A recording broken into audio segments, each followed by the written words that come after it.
എൻ്റെ പെണ്ണെ ഈ കയ്യിൽ കോരിയിട്ട് ഇങ്ങനെ ലാഗടിപ്പിക്കാതെ ആ ചട്ടിയോട് കൂടി എടുത്ത് അങ്ങോട്ട് ഒരു കമത്ത് അങ്ങനെ തന്നെ. ഇനി ആ തവി എടുത്തിട്ട് കണ ഗുണ എന്ന് അങ്ങോട്ട് ഇളക്കി കൊടുക്കുക. അവിച്ചടിക്കൽ is not allowed in our kitchen. അല്ലാതെ ഒരു കൊച്ചുള്ളിയുടെ തോല് പൊളിക്കാൻ പോലും ഞാൻ നിൽക്കാറില്ല. നമ്മളൊക്കെ പുരുഷ കേസരികളല്ലേ, വില്ലാളി വീരന്മാർ, യോദ്ധാക്കൾ. സ്ത്രീകളല്ലേ അടുക്കളപ്പണിയൊക്കെ ചെയ്യേണ്ടത്. ഇനി ഇതിന്റെ എല്ലാം മുകളിലേക്ക് ഒരു സന്തോഷത്തിന് കുറച്ച് കരുവേപ്പില കൂടി വാരിയിട്ടേക്കാം. നല്ലൊരു ഞായറാഴ്ചയായിട്ട് സോഫയിൽ കുത്തിയിരുന്ന് മൊബൈൽ ഫോണും തോണ്ടിയിരിക്കുമ്പോൾ പെണ്ണുപിള്ളയുടെ ആജ്ഞ, മനുഷ്യ ഞായറാഴ്ചയായിട്ട് കറി വെക്കാനൊന്നുമില്ല, പോയി 1 കിലോ പോത്തിറച്ചി വാങ്ങിക്കൊണ്ടുവാ. അവൾ വെക്കുന്ന ബീഫ് റോസ്റ്റിന്റെ രുചിയോർത്ത് മറുത്തൊന്നും പറയാതെ ബൈക്കുമെടുത്ത് നേരെ ഇറച്ചിക്കടയിലേക്ക് പോയി. ശങ്കർ ജംഗ്ഷനടുത്തുള്ള ജോസിയുടെ കടയിൽ നിന്നും 1 കിലോ പോത്തിറച്ചിയും വാങ്ങി വീട്ടിൽ വന്നു. ജോസിയെ ഞാൻ പരിചയപ്പെടുന്ന കാലത്ത് പുള്ളിക്കാരൻ നല്ലൊരു മേശിരിപ്പണിക്കാരനായിരുന്നു. എന്റെ വീട് പണിതപ്പോൾ ആദ്യാവസാനക്കാരനായിട്ട് ജോസി ഉണ്ടായിരുന്നു. വേറൊരു സംഭവം, ഒരു രാത്രി പിറ്റേ ദിവസം വെട്ടാൻ നിർത്തിയിരുന്ന പോത്ത് കയറഴിഞ്ഞു പോയി. ആ സമയത്ത് യാദർശികമായി അതുവഴി വന്ന ഞാൻ ജോസിയെ വിളിച്ച് പോത്തിനെ കാണിച്ചു കൊടുത്തു. അതിന്റെ സ്മരണ കൊണ്ടായിരിക്കാം എനിക്കെപ്പോഴും ജോസ് നല്ല ഇറച്ചിയും കുറച്ച് കരളുമൊക്കെ ചേർത്ത് നല്ല വൃത്തിയായി കഷ്ണിച്ചു തരുന്നത്. പോത്തിറച്ചി വെക്കുമ്പോൾ എന്റെ പൊണ്ടാട്ടിക്ക് അലിഖിതമായ ചില നിയമങ്ങളൊക്കെ ഉണ്ട്. കുക്കറിലിട്ട് പുഴുങ്ങി അവിച്ചെടുക്കുന്ന പരിപാടി ഇവിടെയില്ല. അവിച്ചെടുക്കൽ is not allowed in our kitchen.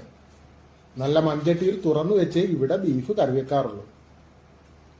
3-4 വട്ടം കഴുകി വൃത്തിയാക്കി ഇറച്ചിയിൽ ഉപ്പിട്ട് കുറച്ച് മഞ്ഞൾപ്പൊടിയിട്ട് അതിനു മുകളിൽ വെളുത്തുള്ളിയും ഇഞ്ചിയും കൂടി ചതച്ചത് ചേർത്ത് കുരുമുളക് പൊടി, മഞ്ഞൾപ്പൊടി, മല്ലിപ്പൊടി, മുളക് പൊടി, മസാലപ്പൊടി ഇത്യാദി പൊടികൾ ആവശ്യാനുസരണം ചേർത്ത് ലേശം വെളിച്ചെണ്ണ ഒഴിച്ച് തിരുമിയതിനു ശേഷം മൺചട്ടി സ്റ്റൗവിൽ കയറ്റാം.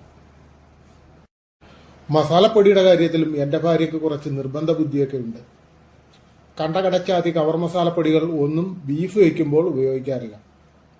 നല്ല പച്ച മസാല ചട്ടിയിലിട്ട് ചൂടാക്കി മിക്സിയിലിട്ട് പൊടിച്ചെടുക്കുന്ന പരിപാടിയേ ഇവിടെയുള്ളൂ. അങ്ങനെ സ്റ്റൗവിൽ വെച്ചിരിക്കുന്ന മൺചട്ടിയിൽ പതിയെ ഇറച്ചി വേകുന്ന നേരം കൊണ്ട് നമുക്ക് വഴറ്റാനുള്ള സംഗതികൾ അരിഞ്ഞെടുക്കാം. സാധാരണ ഇറച്ചി വാങ്ങിക്കൊണ്ടുവരുന്ന ഒരു കർമ്മം മാത്രമേ ഞാൻ ചെയ്യാറുള്ളൂ. അല്ലാതെ ഒരു കൊച്ചുള്ളിയുടെ തോല് പൊളിക്കാൻ പോലും ഞാൻ നിൽക്കാറില്ല. നമ്മളൊക്കെ പുരുഷ കേസരികളല്ലേ, വില്ലാളി വീരന്മാർ, യോദ്ധാക്കൾ. സ്ത്രീകളല്ലേ അടുക്കളപ്പണിയൊക്കെ ചെയ്യേണ്ടത്.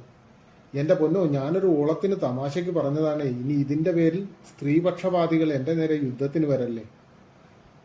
എന്നാൽ ഇന്ന് എന്റെ പുരുഷ മേധാവിത്വം കുറച്ച് മാറ്റിവെച്ച് ഒന്ന് സഹായിച്ചു കൊടുക്കാമെന്ന് വെച്ചു. അതുകൊണ്ടാണ് ഞാൻ ഇതൊക്കെ വെട്ടിക്കൂട്ടാൻ നിന്നു കൊടുത്തത്. ഇനി ഈ അരിഞ്ഞു വെച്ച സാധനങ്ങളെല്ലാം കൂടി ഒന്ന് വഴറ്റിയെടുക്കാം. ചീനച്ചട്ടി അടുപ്പത്ത് വെച്ച് കുറച്ച് വെളിച്ചെണ്ണ ഒഴിച്ചു കൊടുക്കാം. വെളിച്ചെണ്ണ നന്നായി ചൂടാവുമ്പോൾ കടുകിട്ട് പൊട്ടിക്കാം. കടുക് പൊട്ടിക്കഴിയുമ്പോൾ അരിഞ്ഞു വെച്ചിരിക്കുന്ന ഇഞ്ചിയും വെളുത്തുള്ളിയും കൂടി അങ്ങോട്ട് ഇട്ടേക്കാം. നീളത്തിൽ കീറി വെച്ചിരിക്കുന്ന പച്ചമുളകിനെയും ആ തിളച്ച എണ്ണയിലേക്ക് ഇടാം. ഇനി നമ്മുടെ സവാള ഗിരിഗിരി ഇട്ട് കൊടുത്തേക്കാം. ഇനി ഇതിന്റെ എല്ലാം മുകളിലേക്ക് ഒരു സന്തോഷത്തിന് കുറച്ച് കരുവേപ്പില കൂടി വാരിയിട്ടേക്കാം. ചട്ടിയിൽ കിടക്കുന്ന ഈ ഐറ്റംസ് ഒക്കെ ഒന്ന് പെട്ടെന്ന് വഴന്ന് കിട്ടുന്നതിന് വേണ്ടി കുറച്ച് ഉപ്പ് കൂടി വാരി വിതറിയേക്കാം. എന്നിട്ട് ആ തവി എടുത്ത് തിരിച്ചിട്ടും മറിച്ചിട്ടും നീളത്തിലും വട്ടത്തിലും ഒക്കെ ഇങ്ങനെ അങ്ങോട്ട് ഇളക്കി കൊടുക്കുക. അങ്ങനെ നമ്മുടെ ഇഞ്ചി, വെളുത്തുള്ളി, പച്ചമുളക്, കറിവേപ്പില, സവാള ഗിരിഗിരി എന്നീ കടാകടിയന്മാർ ഒരു വിധത്തിൽ ഒന്ന് വഴങ്ങി വന്നിട്ടുണ്ട്. ഈ തക്കം നോക്കി നമ്മുടെ പൊടി ഐറ്റംസിനെ അവരുടെ ദേഹത്തേക്ക് അങ്ങ് വാരി വിതറിയാലോ. ആദ്യം നമുക്ക് മഞ്ഞപ്പൊടി തന്നെ ഇട്ടുകൊടുക്കാം. കണ്ടാൽ കുരുടൻ കാശിന് മിടുക്കൻ എന്ന അപരനാമമുള്ള നമ്മുടെ കുരുമുളക് പിടിച്ചതും കൂടി അങ്ങ് ഇട്ടേക്കാം. മഞ്ഞൾപ്പൊടിക്കും കുരുമുളക് പൊടിക്കും കൂട്ടായി കുറച്ച് മല്ലിപ്പൊടി കൂടി ഇട്ടാലോ.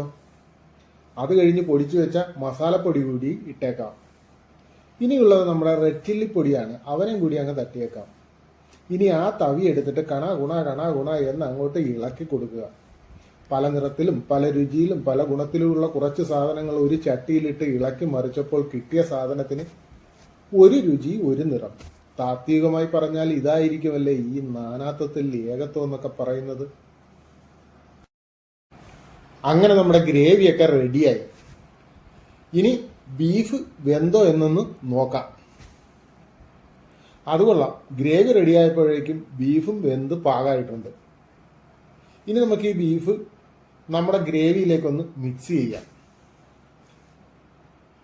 എൻ്റെ പെണ്ണെ, ഈ കയ്യിൽ കോരിയിട്ട് ഇങ്ങനെ ലാഗടിപ്പിക്കാതെ ആ ചട്ടിയോട് കൂടി എടുത്ത് അങ്ങോട്ട് ഒരു കമത്ത് അങ്ങനെ തന്നെ.